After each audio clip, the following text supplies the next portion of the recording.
I have an opportunity to go to Nepal. This trip is the only reason I'm still here. I'm in a spiral of self-hatred, wanting to hurt myself and end my life. But this trip is what has me holding on.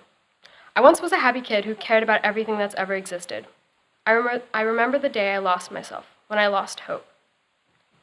That day they convinced me they cared, and I walked into the woods. They lied to me.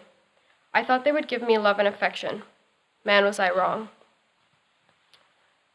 Then I began getting messages from people I didn't even know. I was confused. I wondered if it was possible they could know what happened that night in the woods. I was scared. I couldn't breathe, even when I tried to calm down. How is this fair? I felt beyond repair. I consented. No, not really. I forgave them. They never apologized. I struggled to understand what they did was wrong, even as I began to admit that they took advantage of me. I tried to back out, but they wouldn't stop. It was not my fault. About a month before my trip to Nepal, everything was getting worse, a constant battle. Slowly crumbling like a cookie being crushed beneath a fist. My heart felt as though there was an actual crack running through the center and into my lungs. I pretended I was fine. I refused to let anyone worry. Why should they? It's not like I mattered.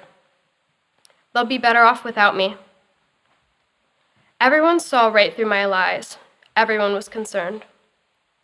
It got harder and harder to keep up the facade of believing the things my mind told me. All the insults, all the things I thought they said about me. I couldn't even live for the people I love anymore. I was just living to make it hurt less for them when I was gone. I didn't believe my friends when they said they cared. I didn't believe anything. All I knew was that being alive was getting too complicated. I wrote letters to all the people who impacted my life, both good and bad. This wasn't some 13 Reasons Why revenge type bullshit. No, this was just me. I thought I was a burden, a waste of space, a waste of time. I wanted the pain to go away, for someone to make it stop. Days went by. It got harder to find the strength to keep going. I thought I couldn't wait till after the trip. But somehow, I made it through. Today we leave for Nepal. I'm packed and excited to run away from all the pain that lies in New York.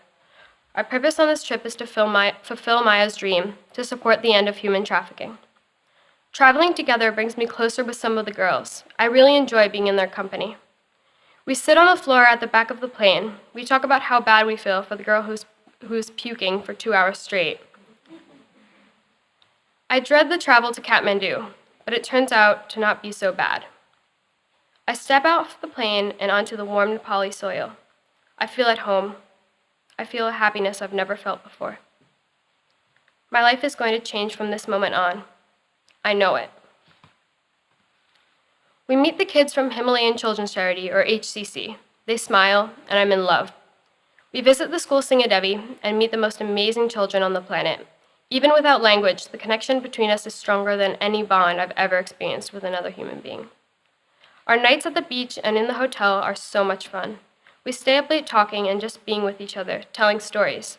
My travel mates feel like family. We've been in Nepal for 2 weeks. I especially feel a connection with Pushpa. She is my sister now. I love her so much. I love all of them. We're sitting in the Kathmandu airport, waiting for our plane to go home. My headphones are in and I'm blasting Past Labs by Bones, a song that usually makes me feel everything will be okay. But I'm in tears. I don't know what it's going to be like when we leave, and I'm scared. I don't want to lose this feeling of closeness. I pretend I can't hear Julius when he asks what's wrong. As he pulls the earbud out of my ear, all the emotions pour out. I tell him I'm scared to go back. It was so bad when I left. I want to stay happy. Hannah overhears and rushes over. She grabs me and says, "You are so worth it. You have us. You'll never be alone again." I hug her so tight. Everyone surrounds me and tells me that they won't let me go back to that mental state. I've never felt more loved. I sit next to Julius on the plane ride back. We've built a special relationship. I'm grateful to Julius, everyone on the trip, the Maya Gold Foundation, and my parents for this opportunity to change the course of my life. Being back home is hard. I miss my Nepal family. But through my pain, I'm noticing a new strength. I have a sense I got more out of this service trip than anyone we were trying to benefit. I'm filled with hope that comes from helping others. Kids at Singadevi and Kushigar have changed my life. I realize that there's not much I can do if I'm dead. I now know my purpose, to help end human trafficking. I've taken Maya's dream as my own. I have a reason to live, which has always been important to me. Helping others helps me see that I deserve to be loved for who I am, and I have to hold on. Life may not get better, but it does get easier to handle.